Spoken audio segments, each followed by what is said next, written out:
So let's see here. For example, just let me give you a couple examples here. For instance, the difference between your mind and your heart is this. Let's say I wanted to be a made-up career that I want. Let's call it a DJ, right? For shits and giggles. I want to be a DJ, and my heart tells me, man, I want to be a DJ so bad. It'd be so cool to learn that and do this and have the turntables and have the crowd dancing and loving me. That is from my heart. That's what I want. Then your mind kicks in and says, well, you can't be a DJ because you don't have the money, you don't have the skills. Who would teach you? How would you get the gigs? Where would you get the turntables? How would you learn how to use them better than most people? There's so many good DJs. Okay, so that's all from the mind. And what results in that is you don't end up doing it. About 75 to 85% of the time you listen to your mind. And that pulls you away from what you want. Okay, so that's an example of when you think through your mind and you think through your heart. The heart tells you what you truly want and what would be great for you. Your mind tries to convince you why it may not work, or all the BS predicting of the future, the relation to the past and experiences you've had. And this is not a great place to think through. The now, the moment, the presence, that is the only time you have actual power that you can actually use. Okay, so now let me flip that into your scenario. So your scenario is, or at least what you've told me thus far, is that you have a lot of negativity around you, right? The thing with negativity around you, which we tell ourselves, our egos like to tell us that we have no control over that because it's coming from somewhere else. My best friend of 15 years robbed me blind one night for over $15,000 in cash, all my electronics, poisoned my dog, took everything I owned, and left the house. I got home, didn't even have an argument with him, nothing. It just happened. Boom, right?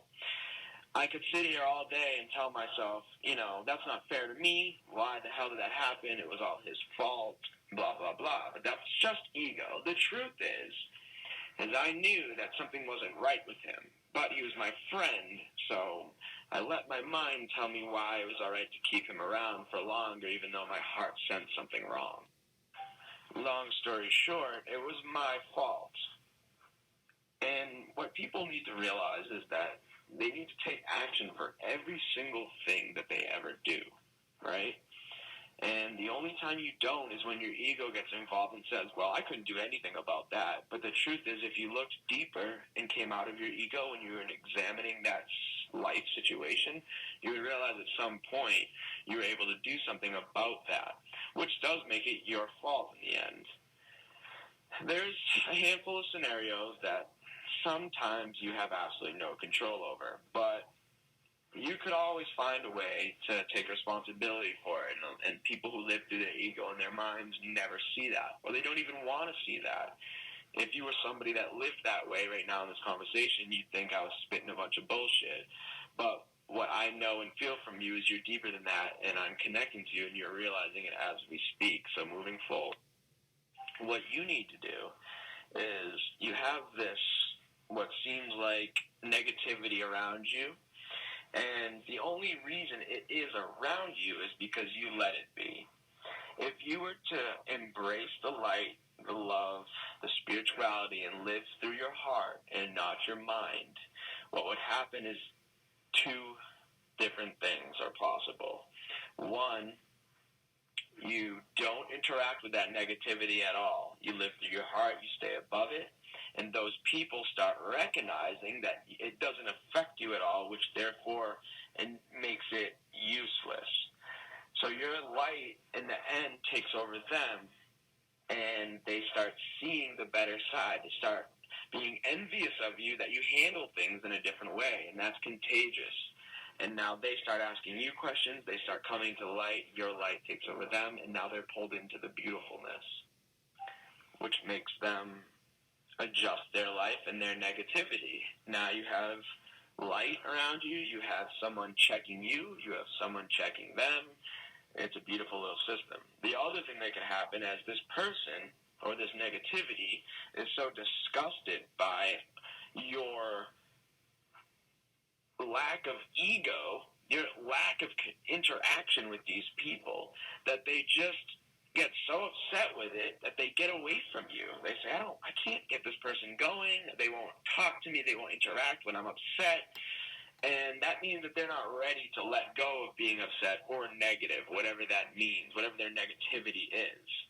And that means there's still some things to learn, and you don't have to be part of that if you don't want to. And with staying in the light, it's oil and water. They're drawn in completely and they fall into it, or they completely need to get away and go find someone negative. Misery finds company. We all know this saying. But if you are faced with misery and you don't provide them with company, what happens? They go away. So either way, if you embrace this light and this love, it naturally happens the way it's supposed to, without thought, without mind from you. And that's beautiful. And so, bringing back to the original point, if you continuously live through your heart with love and light, then you don't need your mind, because the love and the light, regardless of the situation, whether it's with people or what we just talked about specifically, you can put it in other scenarios and it always works out the same. The times that you followed your heart looking back in life, you recognize, wow, it actually worked out amazing for me. The only time you can't see that is in the now, because it hasn't unfolded yet.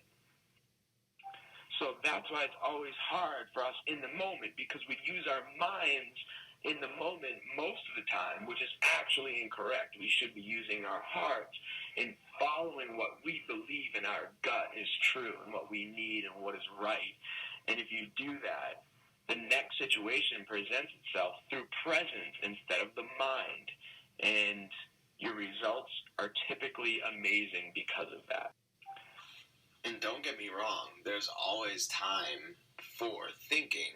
I'm not saying don't not use your mind, but your mind only comes in and works appropriately when you're present, and that comes through living directly through the heart, what you feel is right in your gut. Use your mind in those moments, not in moments leading up to presence. That's when you fall astray. Things like depression, anxiety, second thoughts, wondering why we're here, where we're going in life. Now that compulsive thinking takes over and leads you in a direction that you probably should have never went down if you just followed your heart. I hope I've answered your question. I also want to say one more thing. And this is the miracle of it. Now, recognize that it's like our first few conversations was almost dispute. Not to say that either of us were trying to dispute. That was just the way it was unfolding, right? And if I was the type of person that associated with my mind more than my heart, then I would have continued to defend my position and to bring up reasons why I was right and to prove you wrong. But what I did instead was just bring us both into the light immediately, because I had a feeling that you could start taking a position in your mind soon if I continued on the same path. Okay, so think of this as like an example of your situation. It's definitely not the same. I'm sure yours is much more severe, but the concept is within the situation. And that is that if I was on an ego path, I would have taken your thoughts and opinions, and I would have defended my ego with them, which would have led us into a situation, into a battle of the minds. But like you having negativity around you, if you don't interact with it and you bring the light, something changes. It goes a different way. And that's exactly what I did. I brought the light into our conversation and said, you know what? I love you. I respect your opinion. And that's just my opinion. It's no worries. We're all on this path together. And what did you do? You immediately, because of who you are, you responded with your light. And now we've come to a beautiful situation. Now, because of the way I took it on through the heart. That we bonded as friends while lifting our level of light and love and recognition of the world and how things work around us. And because we went to our hearts, because I brought you into the heart with me. And then because that's who you are, you responded immediately with heart and love. And now look where we are. Instead of going to the mind and having a battle of mind, and then what? The enemies, maybe not like each other, have a ill will, not ill will, but have like that feeling, messaging me now, here we go, or you see me say something on Facebook and you're like, oh, we removed all that by living through the heart.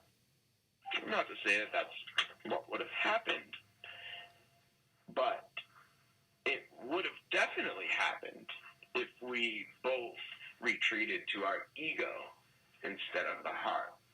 And because you have heart in you, I went to my heart. That's my default place. That's the place I'm trying to learn to always go to first. And I find that, just like I said, is that it either brings the people who have light in them deep with me, and it's beautiful, or they say, ugh, I don't want nothing to do with all that shit, and they disappear, and now that negativity is gone, and I'm safe. And in my beautiful world that I've created for myself. And like, people can say, oh, it works out because of because you trick yourself into believing that, or just like, people that are happy that believe in Jesus. I don't necessarily believe in Jesus and the Bible and the stories. I find something works for us, but in the end, to me, this is just so much common sense, so much. If you can take it and apply it into your life, and it works, and the lessons or the thoughts that are being expressed, if you can apply them into your life and say, you know what, that makes a lot of sense to me in my experience, then that's a beautiful thing. That's a train that I'd like to get onto. And that's why I've never been able to get onto the Bible train, really. And was lost because that's how everybody was growing up when I was young. And I just never believed it. It didn't make sense to me. So this is something you can get on board with, and it's simple and it makes sense. So it's not like a convincing or like, you find happiness within. It's like, no, I understand why I would find happiness within. Because it really works, because you present presence.